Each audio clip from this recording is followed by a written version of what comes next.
J'écris souvent à partir de documents. J'ai un peu besoin de partir de quelque chose qui n'est pas directement moi, qui n'est pas directement des voix ou des choses internes, mais de partir des choses qui sont à la base un peu éloignées de moi. Et de par un peu ma formation, mon parcours universitaire, je travaille beaucoup à partir de documentation, souvent historiques, politiques, mais aussi des documents plus divers comme des écrits en ligne, des forums, etc. Et c'est souvent à partir de ces documents-là où j'essaie de trouver une sorte de lien sensible, intime, où je me retrouve, où il y a une part de moi où je me retrouve vraiment là-dedans, et où du coup je me saisis de ce document pour exprimer des choses que moi-même j'ai besoin de formuler, de mettre un peu des mots dessus, d'agencer des mots. Et c'est comme ça que j'ai travaillé aussi pour mes parents morts vivants, que je suis en train de travailler dessus, où à chaque fois je prends appui sur les écrits d'un homme et que je vais chercher dedans ce qui moi me parle pour écrire, quoi. Et ben, quand j'étais à Étable, j'étais au Tagara, j'étais en résidence au Café Librairie, ce qui est un peu le lieu de rêve pour faire une résidence d'écriture, parce que c'est à la fois un restaurant, un petit café-bar, et puis aussi une librairie, et un logement pour dormir et pour se balader autour dans la ville, quoi. Donc c'était vraiment parfait. Et quand je suis arrivé à Étable, je savais que la frontière que je voulais traverser, explorer, c'était celle de la mort et du vivant.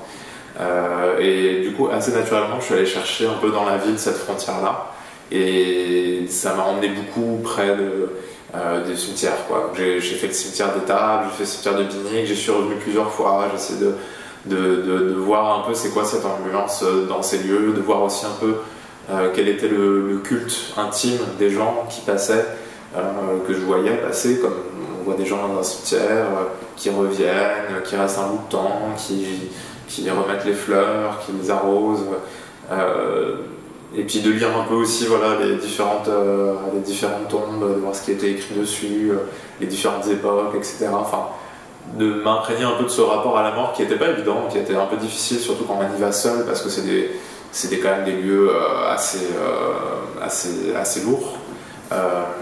Et puis aussi, du coup, dans la nature, dans la forêt, un petit peu dans Étable, dans les champs, enfin, vu que je voulais traverser la frontière de la mort et du vivant, et du coup le vivant au sens large, pas seulement humain et non humain, donc aussi la forêt, donc aussi les minéraux, les pierres, la mer, c'était aussi un peu de sentir ça, et à partir de tout ça, d'imaginer comment une troupe de théâtre, des gens de théâtre peuvent venir dans un village qui a priori n'est pas ultra, comment dire, il n'y a pas 20 théâtres qui donnent tous les soirs des représentations à guichet fermé, donc c'est un village qui n'a pas l'habitude du théâtre, et comment on arrive et on commence à distiller peut-être un peu quelque chose un petit décalage, quoi, un petit décalage.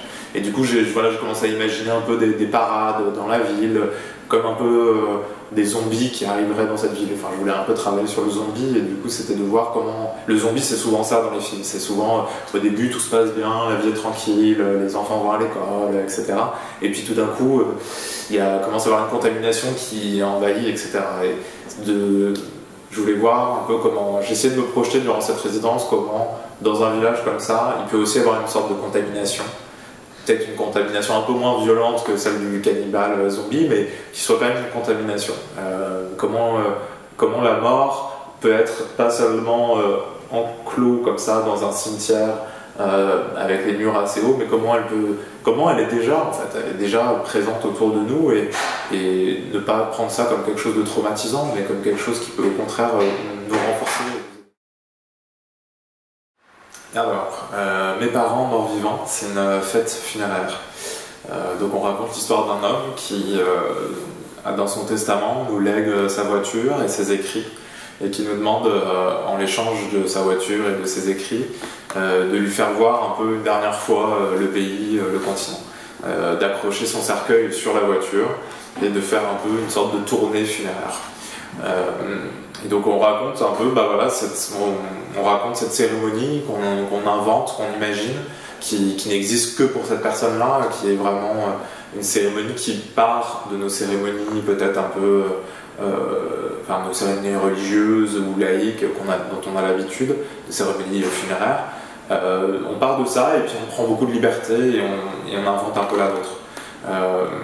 On parle aussi d'une personne qui a eu un lien toute sa vie très fort avec la mort, parce qu'il était la fiction qu'on raconte et les documents sur lesquels je me base pour écrire, c'est ceux d'un historien, donc quelqu'un qui a passé sa vie à raconter la vie des autres et surtout des morts. Et qui avait un rapport en plus très païen un peu à la mort, quoi. Quelque chose où il disait beaucoup l'histoire, c'est résurrection, c'est une résurrection.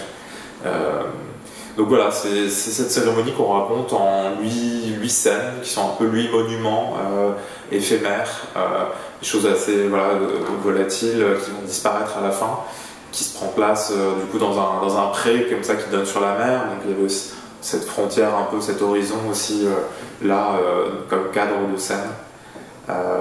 Cette personne a eu un lien très fort avec la Révolution, avec l'histoire de la Révolution, avec la Révolution qu'il a traversée lui-même, une des révolutions qu'il a traversées. Et du coup, c'est aussi une histoire vraiment collective en fait. C'est pas seulement la vie d'un homme, mais c'est la vie d'un homme pris dans le tissu de plein de relations, de plein d'histoires, celle de ses contemporains, celle de 2000 ans d'histoire, etc. Voilà, on essaie de faire ça un peu une grande histoire, à la fois intime, la mort d'un homme, et en même temps la mort d'une grande histoire, quoi. Pourquoi la road news? À la base, je voulais travailler du coup dans un cimetière. C'était pour ça que j'étais venu à Binic avec cette idée-là. Et puis, en discutant avec la mairie, on s'est rendu compte que c'était difficile, voire impossible, que ça allait soulever trop d'opposition, trop de difficultés. Et ce qui m'a confirmé que, il y avait effectivement bien une frontière dans la ville, notamment entre les vivants et les morts, et que on peut passer la ville des vivants, des morts, mais on ne peut pas forcément y faire un spectacle. Donc ça m'a fait changer un peu mon projet, ça m'a fait renforcer l'idée d'un corbillard, et du coup d'avoir une chose où justement la ville des morts n'est pas entre 4 murs, mais elle est au contraire au-dessus de 4 roues, et qu'elle roule partout où elle veut, quoi. Et du coup, quitte à faire une cérémonie, autant la faire dans un endroit magnifique, quoi. C'est un peu l'idée, c'est quitte à faire un dernier au revoir, ou faire une fête, autant que ce soit dans un endroit très beau. Et du coup, ce lieu de la road news m'intéresse, parce que c'est à la fois un lieu public, comme un cimetière, c'est un lieu public, il appartient à la mairie. C'est un lieu qui peut être comme un peu un ancien commun dans les villages, un peu de cet esprit-là, avec un pré qui donne, comme je vous disais, sur la mer, qui du coup qui met en scène directement aussi cette frontière de Binic, qui est la terre et la mer, et puis le passage un peu dans l'au-delà, c'est un peu le passage du fleuve, etc. Ça évoque un peu toutes ces choses-là. Et puis il y a aussi la road news, alors l'école de voile, donc l'école de voile qui est désaffectée, qui est du coup un peu une sorte de petite ruine comme ça qui est dans le paysage, et dans cet univers des morts vivants, du zombie, de l'au-delà, de la mort, avoir aussi un peu cette ruine dans le paysage, ça raconte quelque chose, quoi. Et puis au milieu de ce parc, c'est une barrière, voilà, donc il y a une barrière grise en béton. Tout ça, c'est plein de petits symboles, un peu de petites frontières dans ce paysage, et en même temps une grande ouverture, quoi. C'est ce qui m'intéresse par rapport à la frontière de la mort et du vivant, c'est que c'est pas binaire. C'est pas on est mort et puis ou alors on est vivant. Il y a un peu de mort en nous, il y a un peu de vie en nous, et même quand on meurt, il y a encore de la vie qui surgit par instant. Enfin, c'est de voir comment cette frontière, elle est beaucoup plus large, beaucoup plus étendue, et qu'il y a beaucoup de vie au sein de cette frontière, justement. Alors la difficulté un peu de ce mois-ci, c'est que j'arrive à Binic avec 3 ou 4 scènes qui sont déjà écrites, et il m'en reste encore 4 à écrire. Donc c'est un peu une répartition du travail entre la mise en scène et l'écriture. Et en même temps ça communique, parce que d'arriver aussi dans ce lieu, dans cet espace, avec Lucie et Zelda qui jouent le spectacle, avec aussi le groupe des non-professionnels, donc une quinzaine de personnes. tout ça me donne aussi beaucoup de matière pour mieux écrire, enfin en tout cas pour écrire plus justement, plus précisément par rapport à la cérémonie qu'on va faire. Et du coup, ce que je prévois, c'est à peu près 8 thèmes de répétition avec le chœur, jamais complètement au complet, mais en tout cas quand même la majorité. Et puis après les répétitions avec les comédiennes. Et le travail pour nous, ça va être un peu de construire, je parlais des monuments éphémères, c'est un peu ça, on a un peu 8 monuments dont on doit essayer de trouver à chaque fois un peu le code de jeu, quoi. On prend vraiment un code de jeu autour d'un monument, c'est le monument aux morts, un parlement, un observatoire, une école de guerre, un siège de gouvernement. On s'appuie sur des monuments comme ça, dont on essaye de trouver un peu le code de jeu, comment on peut l'évoquer dans un parc, avec un corbillard, avec un cercueil, avec des gens qui jouent cette scène. Comment on peut l'évoquer en quelques gestes, quelques positions, etc. Pour que tout de suite ça évoque ce lieu-là et que du coup les spectateurs et les spectatrices soient emportés déjà dans un univers juste par un peu la scénographie, la disposition, quoi. Donc voilà un peu comme j'envisage.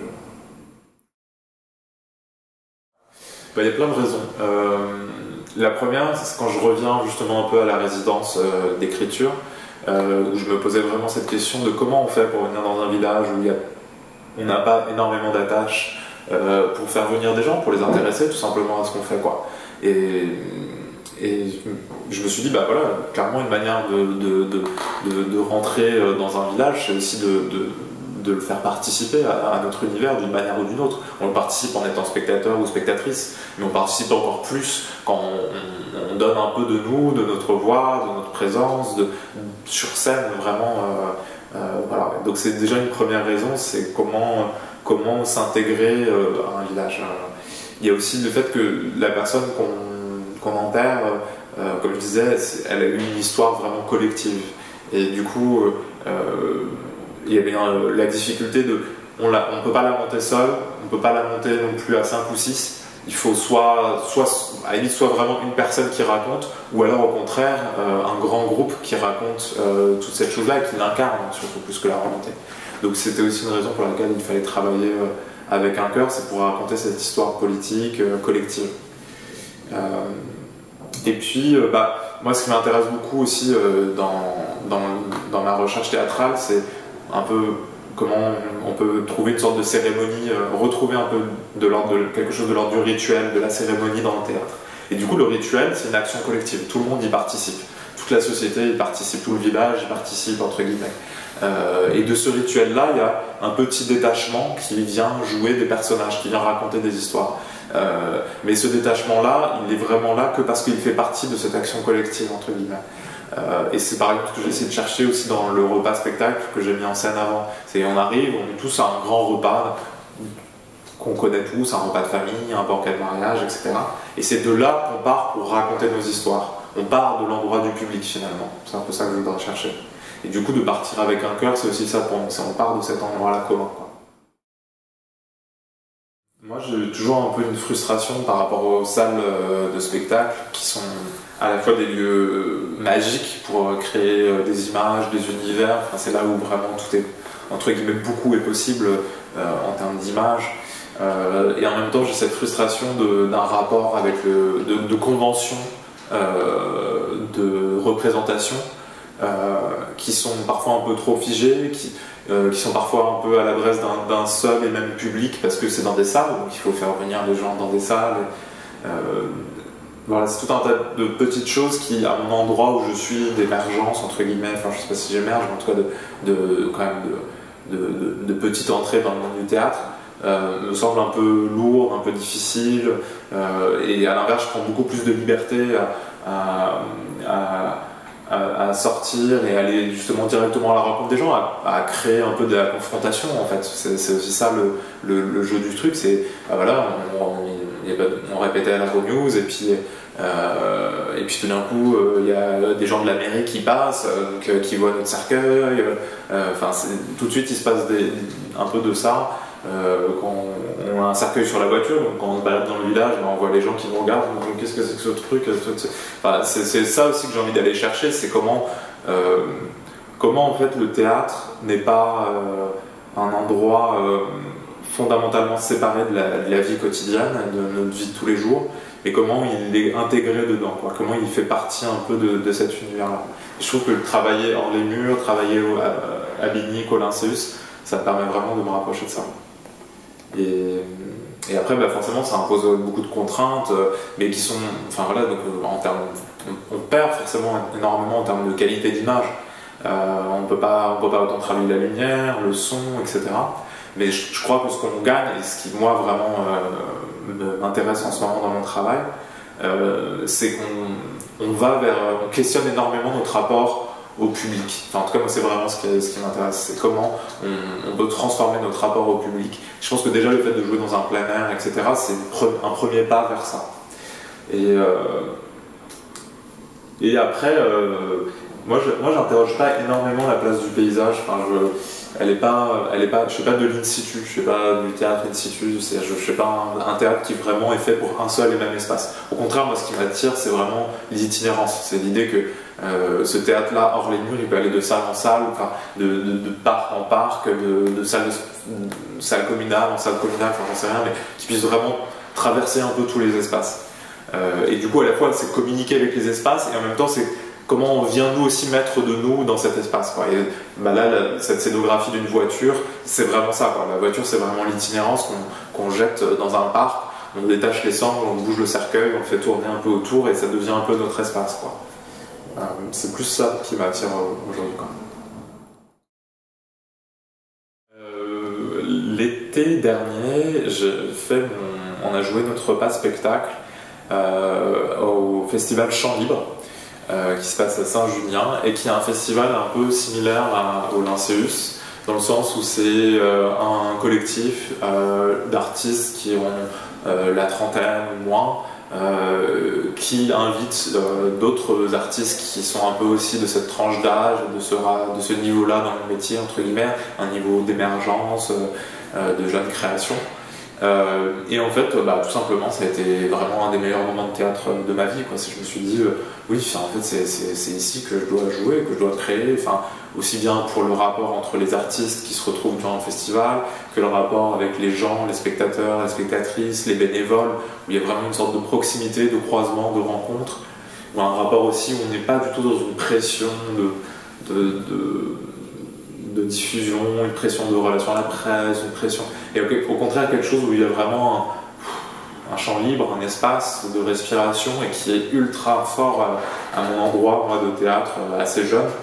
C'est très important, en fait, de jouer dans ces conditions-là pour expérimenter des choses, pour se découvrir vraiment, quoi. Moi, j'ai pas fait d'école de théâtre, donc du coup, j'apprends vraiment sur le tas en faisant.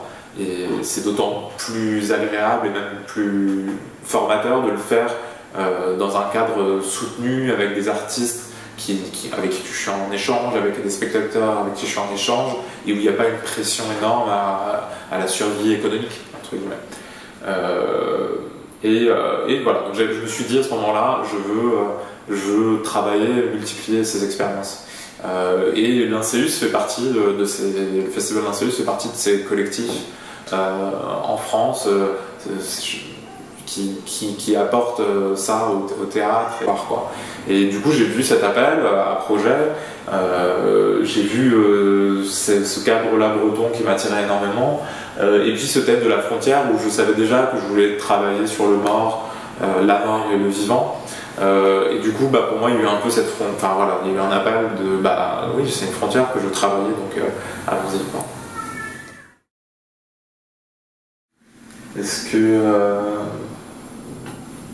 Est-ce que je suis heureux d'être à Binic et d'être parmi cette troupe de 25 personnes? Oui, très heureux.